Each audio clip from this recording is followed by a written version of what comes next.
Sidang Jumaat yang dirahmati Allah Azza wa Jalla. Mengapakah kita perlu memperbanyakkan takbir? Takbir merupakan lambang penyerahan mutlak kepada Allah Subhanahu wa Ta'ala. Dalam takbir ada pengakuan tentang keagungan, kekuasaan dan keesaannya yang tiada tandingan.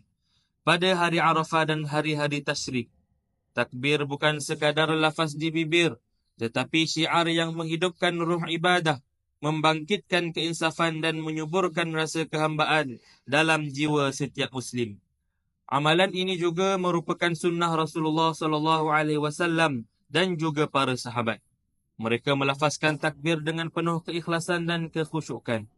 Takbir menjadi tanda kesyukuran atas segala kurnia ilahi, terutamanya nikmat iman, hidayah, serta peluang untuk terus beramal dalam waktu-waktu yang dimuliakan.